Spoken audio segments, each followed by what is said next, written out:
आइए आज हम लोग क्वेश्चन नंबर 53 करेंगे। कह रहा है यदि 0.05 मोलर एसिटिक अम्ल के pKa का मान 4.74 है तो आयनन की मात्रा ज्ञात कीजिए।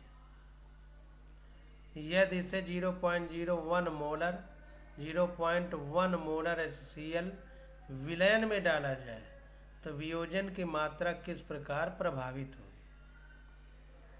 ये हमसे पूछा जा रहा है। तो देखिए, जब एसिटिक अम्ल टूटेगा तो CH3COO- और H+ आयन बनेंगे, और जब HCl टूटेगा तो इसमें H+ और Cl- आयन बनेगे। तो एसिटिक अम्ल का H+ और HCl का H+ कॉमन आयन है, समायन है। इसलिए आयनन की यानी वियोजन की या डिसोसिएशन की मात्रा पर प्रभाव पड़ेगा, तो वो भी हमको बताना है। तो जो दिया है पहले लिख लेते हैं। तो यहाँ पर देखिए CH3COOH के लिए pKa दिया है 4.74। 4.74 equal to pKa equal to -log K, क्योंकि pKa equal to -log K ये हमारा फार्मूला होता है। pKa की जगह पर 4.74 रख दिया, क्योंकि ये क्वेश्चन में दिया है। K इक्वल टू हो जाएगा ये NT-log 5.26, ये बार में एक ये बढ़ जाएगा और 100 में यानी 0.100 में घटेगा तो आ जाएगा 26।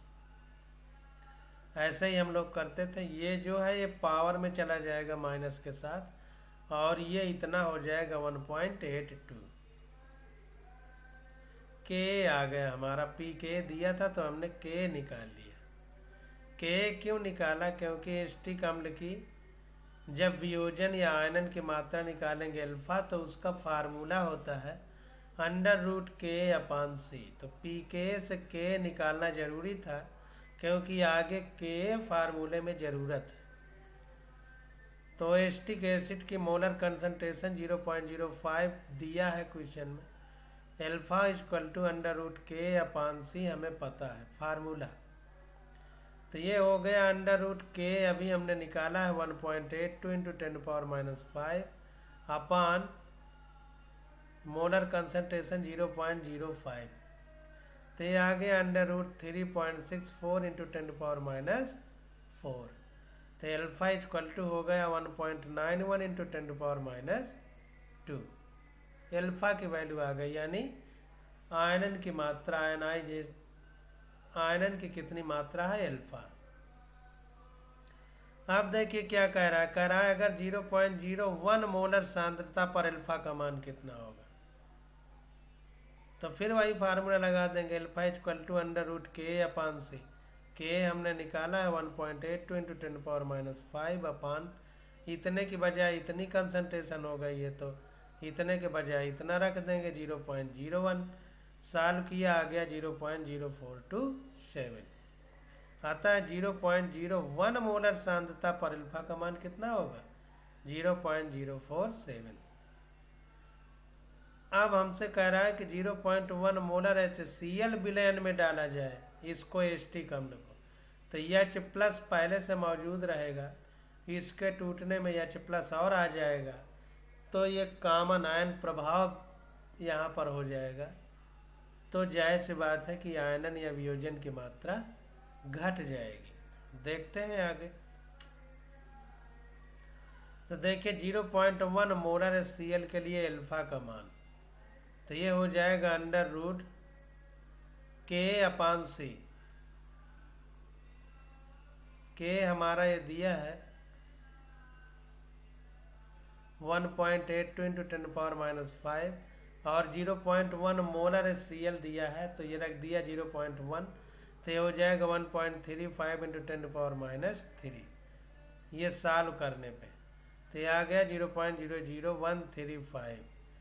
अतः 0.1 मोलर HCl के लिए अल्फा का मान कितना होगा? 0.00135।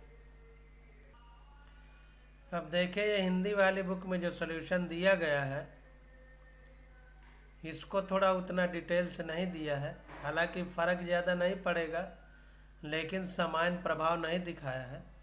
तो हम लोग इंग्लिश वाले में एकदम सही जो सॉल्यूशन है उसको देखते हैं। तो यहाँ पर देखिए हिंदी वाली बुक जैसे इसने एल्फा तो निकाला, सी दिया है, पी के दिया है, पी के इक्वल टू माइनस लाख के से के निकाल लिया, फिर K equal to C alpha square, तो alpha equal to under root K upon सी, इससे अल्फा निकाल लिया। इसके बाद की कहानी हिंदी वाली बुक ने डायरेक्ट लिख दी है। लिखा सही है, चूँकि अल्फा का मान बहुत कम है तो हम डायरेक्ट लिखते चले आए हैं, लेकिन फिर भी उससे क्वेश्चन हम सही तरीके से कर रहे हैं, ये स्पष्टीकरण नहीं हो रहा। तो इसलिए थोड़ा इंग्लिश वाली बुक देखेंगे। तो इसमें देखिए कह रहा है कि when HCl is added to the solution the concentration of H plus ion will increases. जाहिर सी बात है कि जब HCl में एसिटिक एसिड में HCl ऐड कर देंगे तो एसिटिक एसिड से भी H प्लस निकलेंगे और HCl से भी H प्लस निकलेंगे। तो ये H प्लस का कंसंट्रेशन इंक्रीज कर जाएगा सॉल्यूशन में। Therefore, the equilibrium will shift in the backward direction. That is, dissociation of acetic acid will decreases. तो H प्लस की कंसंट्रेशन प्रोडक्ट यानी उत्पाद में ज़्यादा हो जाएगी, तो अब साम्य अवस्था बैकवर्ड की तरफ शिफ्ट होगी, यानी एसिटिक एसिड टूटेगा कम, dissociation of acetic acid will decrease, मतलब प्रोडक्ट कम बनेगा, या यूं कहें कि एसिटिक अम्ल टूटेगा कम। तो अब देखिए केस नंबर 1 में देखते हैं, कह रहा है 0.01 मोलर HCl इज टेकन। देखिए यहाँ क्वेश्चन में 0.01 मोलर लिया है, फिर 0.1 मोलर लिया है। तो जब 0.01 मोलर लिया जाएगा पहले केस में, तो let X be the amount of acetic acid dissociated after the addition of HCl। मान लेते हैं कि X जो है कह रहा है एसिटिक अम्ल, let X be the amount of acetic अम्ल डिसोसिएटेड, टूटा after the addition of HCl के जोड़ने पर। तो जाहिर सी बात है कि ये तो जितना मान लीजिए 0.05 मोलर है प्रारंभ में जो क्वेश्चन में दिया है, ये देखिए प्रारंभ में 0.05 मोलर है, तो प्रारंभ में इतना ले लिया गया। जब टूटा नहीं था और HCl मिलाया नहीं गया था, तो प्रारंभ में इनिशियल कंसंट्रेशन यानी प्रारंभिक सांद्रता कितनी है, 0.05 मोलर। तो ये 0 है, जब टूटा ही नहीं तो 0 ही सांद्रता होगी। इसके बाद टूटने के बाद चूंकि ये 1 मोल है, ये भी 1 मोल है, ये भी 1 मोल है, तो इसकी भी X मान लिया गया।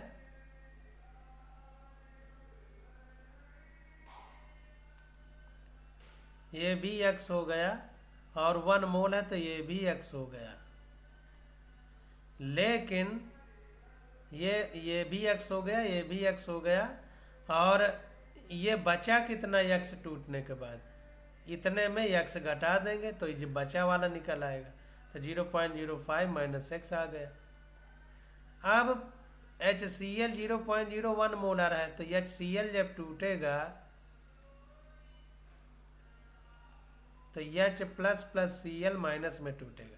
ये 1 मोल है, ये भी 1 मोल है, तो अगर ये 0.01 है मोलर है तो ये भी 0.01 मोलर बनेगा, क्योंकि ये भी 1 मोल है, ये भी 1 मोल है। तो H प्लस ये और ये कितना हो गया, 0.01 ये HCl के टूटने से, और प्लस X ये CH3COOH के टूटने से।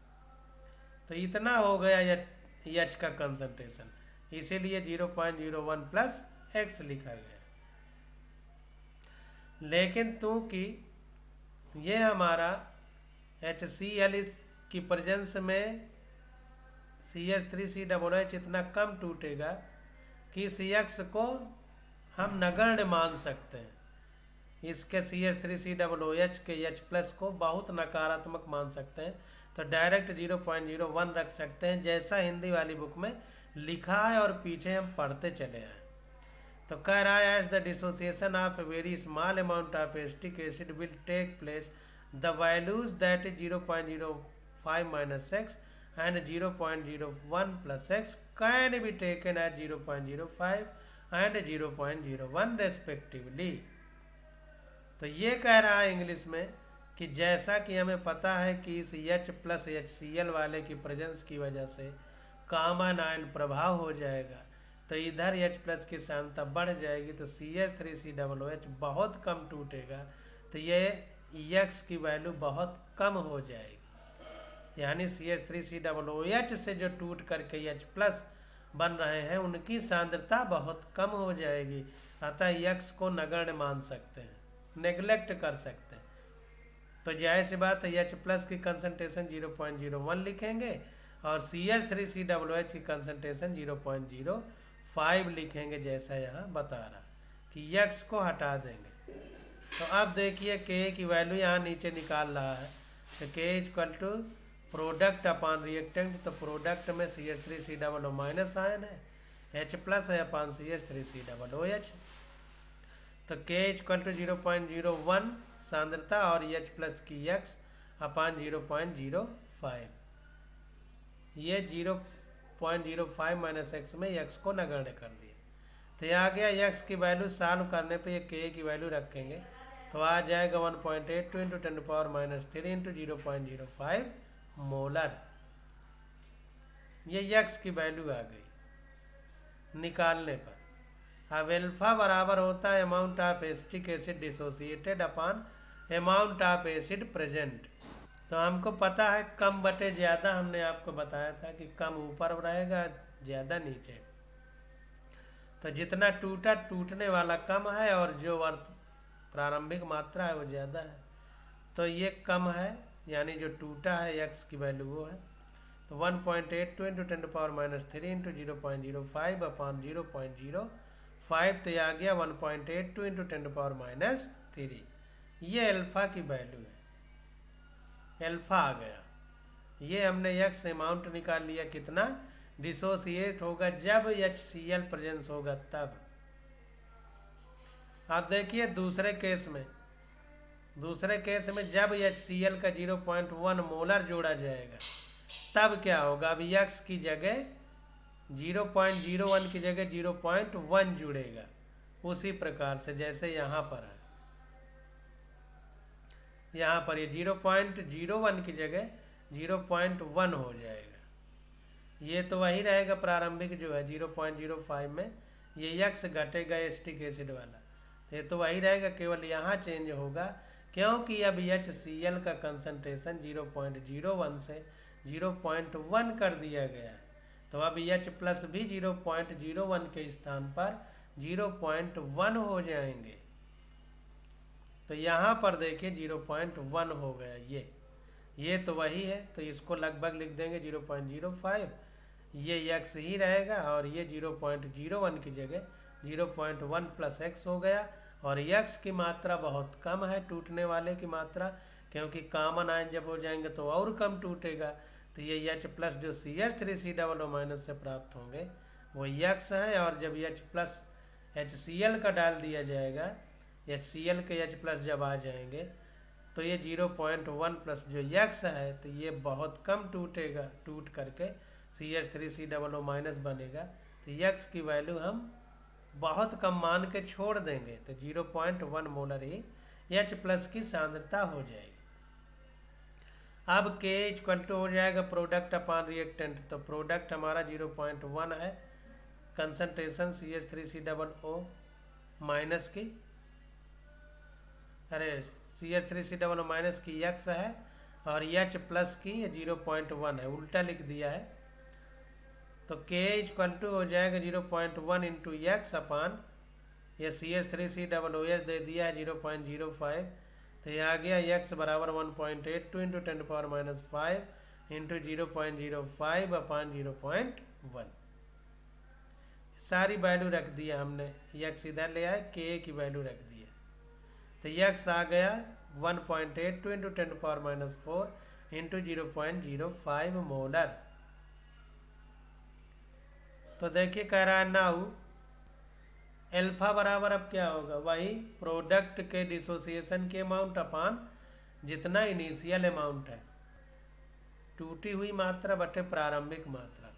टूटी हुई मात्रा ये है 1.82 इंटू 10⁻⁻4 इंटू 0.05 अपान प्रारंभिक 0.05 है, तो आ गया 1.82 इंटू 10⁻⁻4। तो ये आंसर हो जाएगा दूसरे वाले ऑप्शन का, दूसरे खंड का।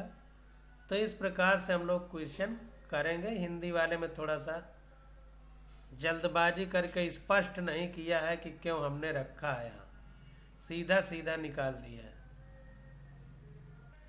क्वेश्चन नंबर 54 देखते हैं। कह रहा है डाई मेथिलमीन का आयनन स्थिरांक 5.4 इंटू 10⁻⁻4 है, इसके 0.02 मोलर विलयन की आयनन की मात्रा की गणना कीजिए। यदि यह विलयन NaOH प्रति 0.1 मोलर हो तो डायमेथिलमीन का प्रतिशत आयनन क्या होगा। तो डाइमेथिलमीन का आयनन स्थिरांक Kb दिया है। अब Kb हमने क्यों लिखा, Kb इसलिए लिखा कि जो एमीन होती हैं ये बेसिक नेचर में होती हैं और बेसिक की वजह से Kb लिखा गया है। तो देखिए Kb इक्वल टू हो गया 5.4 इंटू 10⁻⁻4, ऊपर भी आया था। मोलर कंसंट्रेशन 0.02 दिया है और आयनन की मात्रा अल्फा पूछ रहा है, तो अल्फा इक्वल टू √Kb/C। पीछे बहुत बार फार्मूला पढ़ चुके हैं, तो ये आ गया। Kb हमारा दिया है और C भी दिया है, आ गया सॉल्व करने पे 0.164 वैल्यू रख दिया। अब कह रहा है यदि यह विलयन NaOH प्रति 0.1 मोलर हो तो डाइमेथिलमीन का प्रतिशत आयनन क्या होगा। तो देखिए इसको देख लेते हैं। तो देखिए 0.1 मोलर NaOH की उपस्थिति में यदि X मान डाइमेथिलमीन वियोजित होता है तो डाइमेथिलमीन अगर X से टूटता है 0.1 मोलर NaOH की प्रेजेंस में, तो MOH कितना हो जाएगा, प्रारंभ में 0.02 है, डाइमेथिलमीन है जैसे, इसको तमाम लंबा न लिख के हम इस तरह लिखते हैं।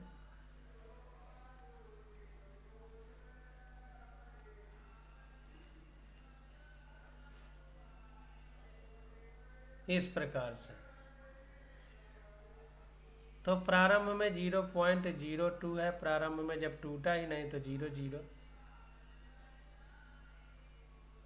और जब टूट गया इक्विलिब्रियम पर, एट इक्विलिब्रियम टूट गया तो ये मान लीजिए X हो गया, ये X हो गया, तो इधर बचा कितना 0.02 माइनस X बचा, क्योंकि ये भी 1 है, ये भी 1 है, ये भी 1 है, तो ये X माना तो X ही घटाया जाएगा, क्योंकि ये भी 1 है, ये भी 1 है। अगर ये आयन होता तो इसीलिए MOH equal to 0.02 minus X किया गया है। अब चूंकि आयनन की मात्रा बहुत कम है इसलिए X को हम लगभग ना के बराबर मानेंगे, तो ये वैल्यू 0.02 मोलर लिख सकते हैं। अब देखिए जब NaOH डाल देंगे तो चूंकि डाइमेथिलमीन हमारी क्षारीय है तो OH माइनस देगी, तो OH माइनस समान प्रभाव दिखाएंगे। तो पहले X है और 0.1 मोलर NaOH दे दिया गया, तो OH माइनस का ये 0.1 मोलर और पहले का OH माइनस का ये X, तो कितना हो जाएगा 0.1 प्लस X हो जाएगा। तो वही लिख दिया है OH माइनस 0.1 प्लस X, पीछे कर चुके हैं। अब X बहुत कम होगा तो 0.1 मोलर डायरेक्ट लिख दिया, तो M प्लस कितना हो गया X मोलर, M प्लस मान लीजिए जो पॉजिटिव आ रहा है ये X हो गया, तो Kb इक्वल टू कितना हो जाएगा प्रोडक्ट अपान रिएक्टेंट, तो प्रोडक्ट कितना है, ये X into O H minus कितना है, जब ये नहीं मिलाया गया था, जब नहीं मिलाया गया था तो ये यक्स की वैल्यू 0.02 थी। ये देखिए यम ओ एच जो है 0.02 थी, ये इधर वाली है। ये जब नहीं मिलाया गया था तो ये 0.1 थी, यक्स थी, और यक्स का मान 0.02 है। जब NaOH नहीं मिलाया गया था तब, और जब मिला दिया गया तो OH माइनस हो गया 0.1 प्लस एक्स, लगभग आ गया 0.1 मोलर। तो जब मिला दिया गया है तब प्रतिशत आयनन पूछ रहा है, जब नहीं मिलाया गया था तब आयनन की मात्रा पूछ रहा था, तो हमने निकाल लिया था। अब प्रतिशत आयनन पूछ रहा है, तो Kb equal to M plus O H minus upon M O H. अगर ये एम ओ एच लिखा गया होता,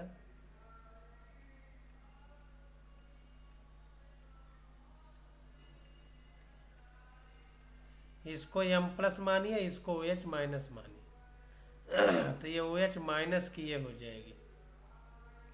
तो एम प्लस हमारा यक्स है, तो यक्स हो गया इंटू ओ एच माइनस ये है 0.1 प्लस एक्स। तो चूंकि यक्स बहुत कम है तो ये डायरेक्ट इतना मान लिया, तो 0.1 अपान एम ओ एच कितना है 0.02 माइनस एक्स। यक्स को बहुत कम मानेंगे तो इतना लिख सकते हैं तो 0.02 लिखा।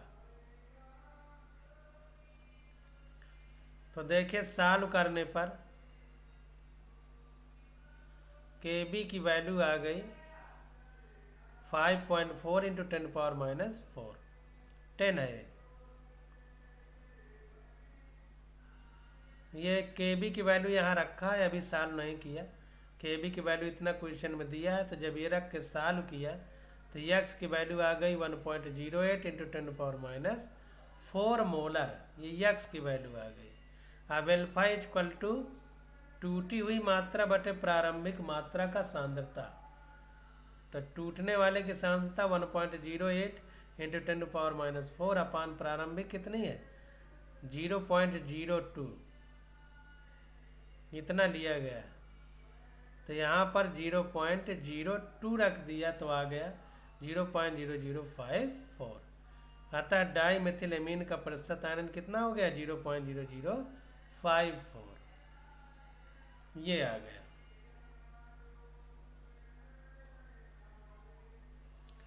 अब अगला क्वेश्चन देखते हैं। कह रहा निम्नलिखित जैविक द्रवों जिनमें पीएच दी गई है की हाइड्रोजन आयन सांद्रता को परिकलन कीजिए। तो H प्लस आयन की कंसंट्रेशन हमको निकालना है, और ये सब दिया गया है, इन सब में निकालना है। जैसे मानव पेशीय द्रव, ह्यूमन पेशीय द्रव मतलब जो हमारी मसल है, इनमें जो लिक्विड है, तो उनका यह पीएच दे दिया है 6.83। पीएच दिया है, H प्लस निकालना है, फार्मूला होता है pH equal to minus log H plus, पीछे पढ़ चुके हैं। तो log H plus equal to minus इधर आ जाएगा minus 6.83, H plus equal to antilog, इसको एक बढ़ाएंगे और 0.10 में इसको एक घटा देंगे, तो ये हो गया 7 निगेटिव, ये ऊपर बार के रूप में, और ये 17, तो ये हो गया। अब ये निगेटिव बार के रूप में गया, तो ये 7 को 10 टू पावर माइनस 7 लिखेंगे और इसकी वैल्यू 1.48 आ जाएगी। अतः हाइड्रोजन आयन सांद्रता कितनी हो गई 1.48 इंटू 10 टू पावर माइनस 7। अब देखिए मानव उदर द्रव यानी ह्यूमन एब्डोमिनल फ्लूइड जो है उसका है पीएच 1.2, तो pH equal to minus log H plus H plus equal to antilog, pH होगा 2.8 आ जाएगा। 1.2 में 1 को 2 कर देंगे और इसको 10 में से घटाएंगे तो 8 आ जाएगा। एच प्लस इक्वल टू आ गया एंटी लाग 2 की बार 0.8, तो यह आ गया 0.063। ये पूरा 10 टू पावर माइनस 2 में चला जाएगा और ये 8 बचेगा, तो 8 कुछ पॉइंट में आएगा, सॉल्व करेंगे तो 0.063 आएगा, या निकाल लीजिएगा जैसे भी आए। अतः हाइड्रोजन आयन सांद्रता कितनी हो गई 0.063 मोलर। अब आदमी के ब्लड का पीएच दिया है 7.38, फार्मूला है pH equal to minus log H plus, तो H plus equal to antilog pH, तो एंटी लाग में ये आ जाएगा, तो 7 का 8 हो गया और 0.1 मतलब 100 में घटाएंगे 38.100 में, तो आ जाएगा 62। तो ये इतना 10⁻⁸ में चला गया और इतने का मान आ गया 4.17। अतः हाइड्रोजन आयन की सांद्रता 4.17 × 10⁻⁸ मोलर है। अब मानव लार का पीएच कितना है, पीएच इक्वल टू 6.4, तो ये 6.4 equal to minus log H plus, तो H plus equal to antilog 7/6, इसको भी वैसे ही लिखेंगे, तो ये 6 का 7 हो जाएगा और 10 में 4 घटेगा तो 6 आएगा, तो ये आ गया 10⁻⁷ में ये चला जाएगा और 6 का हो जाएगा 3.98। अतः हाइड्रोजन आयन सांद्रता 3.98 × 10⁻⁷ मोलर होगी। इस प्रकार से देखें कितना आसानी से सारे क्वेश्चन निकल रहे हैं। अब अगला क्वेश्चन है हमारा, कह रहा है दूध, कॉफी, टमाटर रस, नींबू रस तथा अंडे की सफेदी के पीएच मान क्रमशः 6.8, 5, 4.2, 2.2 तथा 7.8 है। प्रत्येक के संगत H+ आयन की सांद्रता ज्ञात कीजिए। तो फिर वही H+ निकालना है, pH दे दिया है, तो pH equal to 6.8 equal to minus log H plus, क्योंकि pH equal to minus log H plus formula है। H+ equal to antilog 6 का 7 में बार में कर देंगे और इसमें 10 में 0.10 में 8 घटेगा तो 2 हो जाएगा, तो 1.5 × 10⁻⁷ हो जाएगा, यही आंसर होगा। अतः H+ आयन की सांद्रता कितनी हो गई 1.5 × 10⁻⁷ मोलर। अब pH मान फिर दिया है, कॉफी का 5 माइनस लाग H+ हो जाएगा, H+ इक्वल टू एंटी लाग 5 है तो बार 0.00 हो जाएगा, तो 10⁻⁵ हो जाएगा। H+ आयन की सांद्रता 10⁻⁵ मोलर हो जाएगी। अब pH 4.2 दिया है, माइनस लाग H+ हो जाएगा, H+ इक्वल टू एंटी लाग, ये 4 का 5 हो जाएगा बार में, 10 में 2 गायब जाएगा, 8 बचेगा, तो ये हो गया, ये पावर में 10⁻⁵ हो जाएगा और इसका 6.31 हो जाएगा। अतः H+ आयन की सांद्रता टमाटर के रस में कितनी हो जाएगी 6.31 × 10⁻⁵ मोलर। अब नींबू का रस का pH दिया है 2.2 इक्वल टू हो जाएगा माइनस लाग H+, फार्मूला होता है, तो H+ इक्वल टू एंटी लाग, ये 1 बढ़ेगा तो 3 का बार होगा, ये 10 में 2 घटेगा तो 8 आएगा, तो 6.31 × 10⁻⁻3, क्योंकि ये पावर में चला जाएगा। तो नींबू के रस का आयनन की सांद्रता कितनी हो जाएगी कंसंट्रेशन H+ की 6.31 × 10⁻⁻3 मोलर। अब अंडे की सफेदी के लिए pH कितना दिया है 7.8, तो ये अंडे की सफेदी के लिए pH equal to minus log H+ होता है, pH की जगह 7.8, अब H+ में निकालेंगे तो एंटी लाग में जाएगा, तो एंटी लाग इसका 7 का 1 बढ़ा के 8 बार में कर देंगे और ये 10 में 8 जाएगा तो 2 बचेगा, तो ये आ गया 1.5 × 10⁻⁸ मोलर। H+ आयन की सांद्रता 1.5 × 10⁻⁸ मोलर हो जाएगी। अब क्वेश्चन नंबर 57 देखते हैं। कह रहा है 298 केल्विन ताप पर 0.561 ग्राम KOH जल में घोलने पर प्राप्त 200 ml विलयन की pH कितना है निकालना है। पोटेशियम, हाइड्रोजन तथा हाइड्रोक्सिल आयनों की सांद्रता की गणना कीजिए। pH भी निकालना है। पोटेशियम, हाइड्रोजन और हाइड्रोक्सिल आयन यानी K+H+OH- सारे आयनों की हमको कंसंट्रेशन निकालना है। तो देखिए पहले KOH के ग्राम दिए हैं और विलयन का मात्रा दी है, तो इसकी सांद्रता निकालें KOH की। तो हमने आपको बताया था कि मोल पर लीटर में सांद्रता होती है, यानी N/V। तो पहले N बराबर W/M से हम N निकाल लेंगे। W हमको दिया है 0.561 ग्राम अपान KOH का मॉलिक्यूलर वेट निकाल लेंगे कितना होता है, उससे हम लोग निकाल लेंगे मोल की संख्या। ये देखिए जहाँ तक 56.1 होता है तो 56.1 हमने लिख दिया, ये N निकल आया। अब N/V निकालना है तो 0.561 अपान 56.1, इसका आप निकाल लीजिएगा, हो सकता है कुछ त्रुटि हो, क्लियर हमें भी अभी नहीं है। के की OH, KO और H सबका एटॉमिक नंबर लिखिएगा, एटॉमिक मास तो वही आ जाएगा, जोड़ के पीछे कई बार बताए हैं। तो अब इसमें V की वैल्यू रखना है 200 ml। 200 ml को 200/1000 करेंगे, क्योंकि लीटर में बदलना है तो कट के 1/5 हो जाएगा, तो 5 ऊपर चला जाएगा, तो यहाँ पर गुणे में आ जाएगा।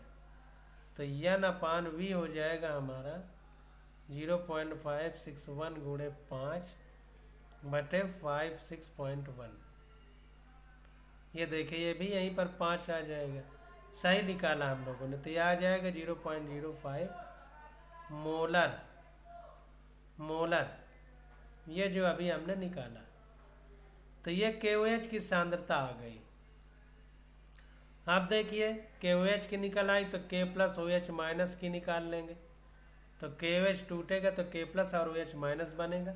सब 1 मोल है, तो जितना ये KOH की सांद्रता है उतनी सबकी होगी। तो KOH की कंसंट्रेशन बराबर K प्लस की कंसंट्रेशन बराबर OH माइनस की कंसंट्रेशन बराबर हो जाएगा 0.05 मोलर। ये आ गई हमारी सबकी कंसंट्रेशन। अब OH की पता है, अब जब OH की पता चल गई तो हमको पता है KW equal to H plus की कंसंट्रेशन इंटू OH माइनस की कंसंट्रेशन, और KW होता है 1 × 10⁻14। और H प्लस हमको पता है, अरे OH माइनस, H प्लस निकल आएगा, OH माइनस पता है 0.05, तो H प्लस आ जाएगा KW/OH माइनस, KW 1 × 10⁻14 अपान OH माइनस 0.05। साल किया आ गया 2 × 10⁻−13 मोलर। अब H प्लस पता हो गया तो pH निकाल लेंगे। pH equal to minus log H plus की वैल्यू रख दिया 2 × 10⁻13, तो ये आ गया 12.7। ये इधर आएगा माइनस का तो log में इधर गुणा हो जाएगा, तो माइनस माइनस प्लस हो जाएगा, तो 13 और log 2 की वैल्यू घटेगी, तो 13 से कुछ कम 12.7 आ गया। सिंपल भाषा में बाकी कैलकुलेट करके निकाल सकते हैं। तो K प्लस और OH माइनस 0.015 मोलर के लिए H प्लस कितना है 2 × 10⁻13 मोलर। pH भी हम लोगों ने निकाल ली,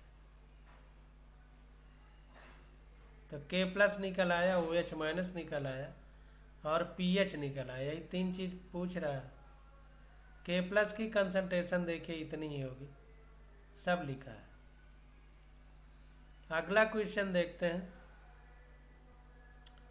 कह रहा है 298 केल्विन पर SROH का होल ट्वाइस विलेन की विलेयता 19.23 ग्राम पर लीटर है। इस ट्रांसियम तथा हाइड्रॉक्सिल आयन की सांद्रता तथा विलेन के pH मान की गणना कीजिए। तो टेम्परेचर 298 केल्विन दिया है, SROH का होल ट्वाइस की विलेयता हमको दे दिया है 19.23 ग्राम पर लीटर, ये सॉल्युबिलिटी दिया है। इस ट्रांसियम तथा हाइड्रॉक्सिल आयन की सांद्रता तथा pH की गणना हमको करना है। तो देखिए मोलर कंसंट्रेशन इक्वल टू कितना होता है।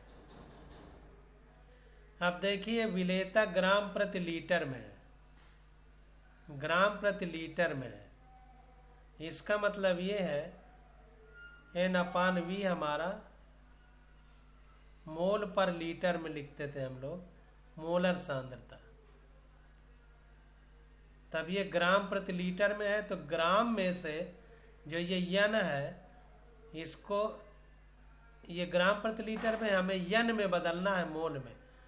तो क्या होता है, ग्राम बटे मोलर मास होता है, मोलर मास। तो SrOH का मोलर मास 121.6 होगा। तो यन हमारा आ जाएगा, ग्राम कितना दिया है 19.23 हो जाएगा ग्राम में, बटे मोलर मास 121.6 हो जाएगा। इतना हो जाएगा यन। तो मोलर सांद्रता कितनी आ गई यन। और देखिए लीटर तो है ही, तो ये हमने केवल ग्राम लिखा है। तो यन अपान वी की वैल्यू कैसे निकालेंगे, यन इतना आ गया हमारा, ये यन की वैल्यू। अब यन अपान वी, तो ये वैल्यू रखेंगे और बटे में 1 लीटर कर देंगे। तो 1 लीटर का कोई मतलब नहीं, वो तो लिखो ना लिखो, तो बटे 1 लिखे ना लिखे। तो ये आ गया 0.1581 मोलर। अब यहाँ पर इस ट्रांसियम की जो है आवर्त सारणी में पीरियाडिक टेबल में मोलर वो एटॉमिक मास देख लीजिएगा, वो का तो आपको पता है, एच का पता है, वैल्यू रखेंगे 121.6 ही आएगा। अब कुछ मेहनत आप भी करिए, देखिएगा लिखा होगा, बुक खोल के बैठा करिए, ताकि आप क्वेश्चन हम जो बता रहे हैं सिर्फ पढ़ते न चलिए, आप भी प्रयास करिए, एक बार सीखिए फिर अपने से लगाने का प्रयास करिए। तो ये हमने रखा, तो ये मोलर कंसंट्रेशन 0.1581 आ गया। यहाँ से ग्राम उठाया और इस फार्मूले से मोलर मास रखा या परमाणु द्रव्यमान रखा, जो भी आप कह सकते हैं, और लीटर भी यहीं से उठाया और यन अपान वी की वैल्यू निकाल लिया। यही मोलर कंसंट्रेशन या मोलरता है। अब देखिए SrOH का होल ट्वाइस टूटेगा तो Sr+2 और 2H माइनस बनेगा। तो Sr+2 इक्वल टू कितना हो गया, SrOH के कंसंट्रेशन के बराबर है, क्योंकि ये भी 1 मोल है, ये भी 1 मोल है। तो ये हो गया कितना, ये अभी निकाला है 0.158 मोलर। दोनों के 1 मोल है तो दोनों की सांद्रता बराबर होगा। अब OH माइनस कितना होगा, इतने का 2 गुना कर दे, क्योंकि 2OH माइनस है, तो 2 गुणे इतना कर दिया, तो ये आ गया 0.3162 मोलर। अब H plus equal to KW upon OH minus होता है, KW पता है 1.0 × 10⁻14, 100 बार रख चुके हैं, अपान OH माइनस ये निकाल लिया है 0.3162, तो सॉल्व किया तो आ गया 3.1625 × 10⁻14। तो pH equal to minus log H plus formula होता है, H प्लस हमने ये निकाल लिया, तो माइनस log H प्लस की वैल्यू उठा के रख दी, तो आ गया ये 14 से थोड़ा कम आएगा, ये निगेटिव इधर जाएगा तो प्लस हो जाएगा। तो 14 में log 3 की वैल्यू घटाएंगे तो 14 से थोड़े कम 13.50 आएगा। इसलिए Sr+2 की कंसंट्रेशन कितनी हुई 0.158 मोलर, OH माइनस की कंसंट्रेशन 0.316 मोलर, तथा pH वैल्यू कितनी हुई 13.50। तो इस प्रकार से हम लोग क्वेश्चन निकालते हैं। अब अगला 59 नंबर क्वेश्चन आ जाता है हमारा, तो इसकी स्टडी हम लोग अगले लेक्चर में करेंगे। आज बस यहीं तक।